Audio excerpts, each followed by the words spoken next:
નમસ્કાર મિત્રો, હું બિપિન વાસાણી ફરી વખત નિહાલ એજ્યુકેશનમાં આપ સૌ મિત્રોનું સ્વાગત કરું છું.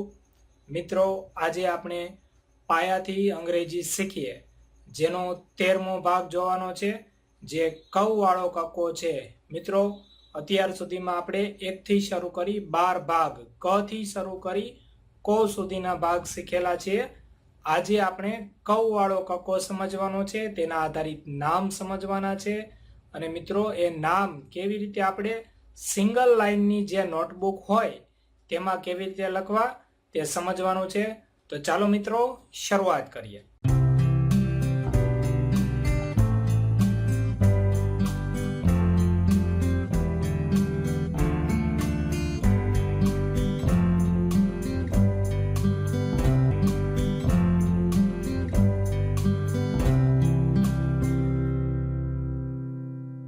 સૌ પ્રથમ અહીંયા છે કો. કો માટે આવશે કે એ યુ. આપણે પેલા ક જ જોઈએ છે મિત્રો. ક માટે કે એ આવશે. અહીંયા બે માત્ર છે એટલે કવ છે એટલે કે એ યુ આવશે. ત્યારબાદ ખવ, તો ખવ માટે આવશે કે એચ એ યુ. એટલે કે આપણે આ સમજવાનો છે મિત્રો, જ્યારે ખવ હોય કવ હોય ત્યારે માત્ર એ અને યુ આટલું જ પાછળ કોઈ પણ અક્ષરમાં આવશે. બાકી આ જે છે એ કક્કાના બધા અક્ષર સેમ જ રહેવાના છે મિત્રો. આગળ જોઈએ છે ગૌ. તો ગૌ માટે આવશે જી એ યુ. ત્યારબાદ ઘઉ. તો ઘઉ માટે આવશે મિત્રો જી એચ એ યુ. ઘઉ. ગૌ માટે જી એ યુ અને ઘઉ માટે જી એચ એ યુ આવશે. ઘ અને ધ માં જ ઘણા બધા મિત્રોને ભૂલ પડતી હોય છે મિત્રો. ચાલો ચૌ. તો ચૌ માટે આવશે સી એચ એ યુ. પછી છવ.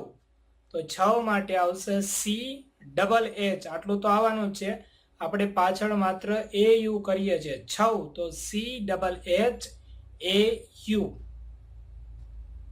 પછી જવ.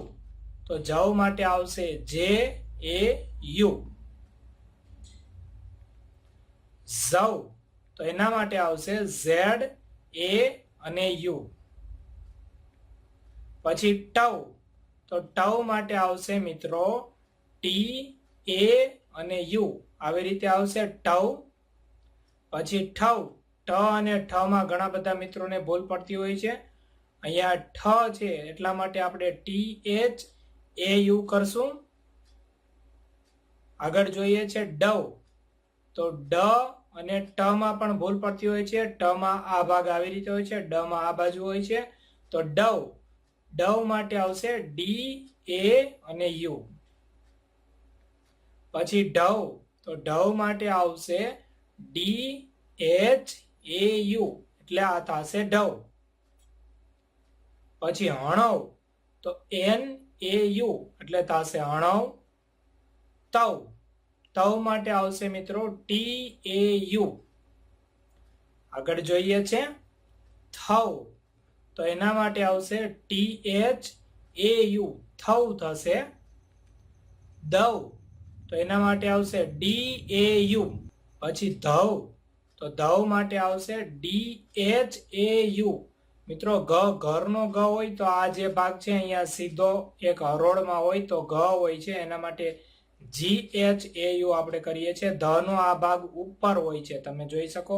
આ જે લીટો છે એ નાનો હોય અને આ ધ ભાગ ઉપર હોય છે, એટલા માટે ધ આવી રીતે આવે છે. તો અહીંયા ડી એચ એ યુ આવે છે. ત્યારબાદ નવ. તો નવ માટે આવશે એન એ યુ. પછી પવ. તો પવ માટે આવશે પી એ યુ. પછી ફવ. તો ફવ માટે એફ એ યુ.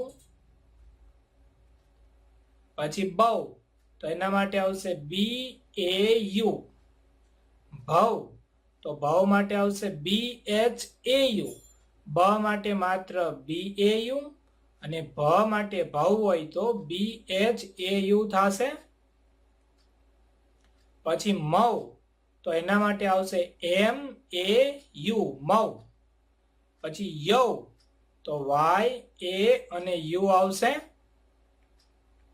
રવ, તો એના માટે આર એ યુ આવે છે. લવ, તો એના માટે આવશે એલ એ યુ. વવ, તો વવ માટે આવશે વી એ યુ. પછી સૌ, તો એના માટે એસ એચ એ યુ. ફરીથી પાછો સવ જ આવે છે, ફાડી સ છે, તો એસ એચ એ યુ. અને ત્રીજો સ, આ જે છે સ, એના માટે માત્ર આપણે એસ એ યુ કરશું. આ સ એક જ યાદ રાખવાનું મિત્રો. આ એકમાં એસ આવે, બાકી ઓલા બંનેમાં એસ એચ આવે, એટલે આપણને યાદ રાખવામાં ખૂબ જ સહેલું પડે છે. હવ, હવ માટે આવશે એચ એ યુ, એટલે હવ થશે. પછી અળવ, તો અળવ માટે આવશે એલ એ યુ.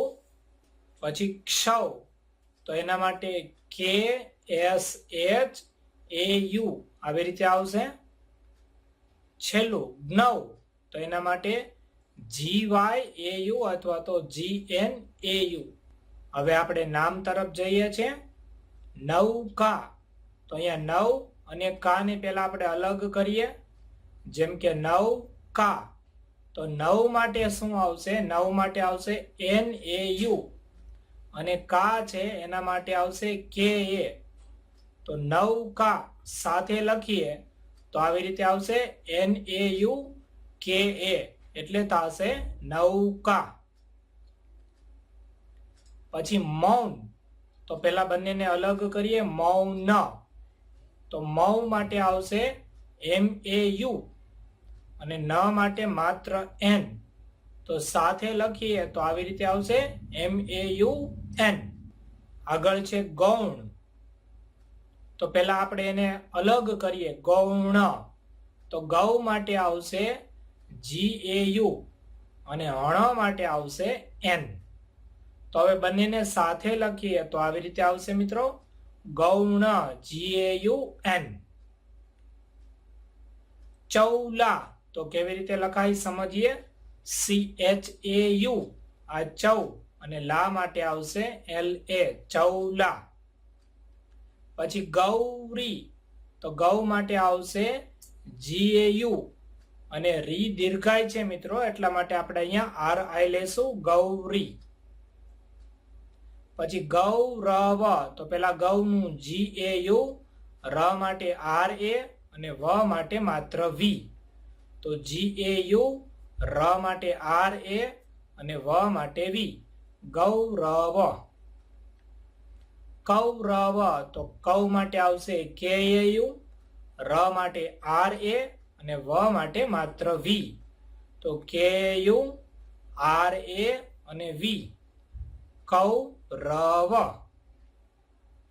પછી ગૌતમ, તો જી એ યુ, ટી એ અને એમ,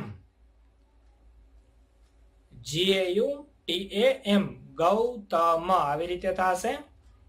મૌલવી, તો મૌ માટે આવશે એમ એ યુ, લ માટે એલ એ અને વી દીર્ઘાય છે એટલા માટે વી આઈ, મૌલવી આવી રીતે થશે. પછીનું છે મૌલાના, મૌ માટે આવશે એમ એ યુ, લા માટે એલ એ અને ના માટે એન એ. તો મૌલાના, એમ એ યુ એલ એ એન એ આવી રીતે આવશે. ગૌ માતા, તો ગૌ માટે આવશે જી એ યુ, મા માટે આવશે એમ એ અને તા માટે આવશે ટી એ, ગૌ માતા. ગૌ સેવા, તો જી એ યુ, એસ ઈ અને વી એ, ગૌ સેવા, જી એ યુ, એસ ઈ વી એ, ગૌ સેવા. પછી ગૌશાળા, તો G A U, S H A L A, G A U, S H A L A, ગૌશાળા. મૌખિક, તો એમ એ યુ, કે એચ આઈ અને કે, મૌખિક આવી રીતે આવશે. Saurabh, S A U, R A અને બી એચ, સૌરભ. કૌશિક, તો એના માટે આવશે મિત્રો KUSHI અને K, કૌશિક. સૌમિલ, તો SAUMI અને L, એટલે આ થશે સૌમિલ. હવે આપણે 4 અક્ષર વાળા શબ્દો જોઈએ, જેમ કે પૌરાણિક, તો PAURANI અને K આવી રીતે આવશે. PAU પૌ, રા માટે RA, અણી માટે NI અને K, પૌરાણિક. ભૌગોલિક, તો BHAUGOLI અને K, BHAUGOLIK, ભૌગોલિક. નૌકાપતિ, તો NAUKAPATI, NAUKA કા, પ માટે PA, T માટે TI, નૌકાપતિ. કૌતૂહલ, KUTUHA અને L, KU કૌ, તુ માટે TOO, હ માટે HA, લ માટે L, કૌતૂહલ. ઓકે મિત્રો, તો આપણે અહીંયા આ ભાગ પૂરો કરીએ છીએ. ફરી વખત આવતીકાલે માથે એક મીંડું હોય, મીંડા વાળો કક્કો સમજશું. જય હિન્દ, જય ભારત.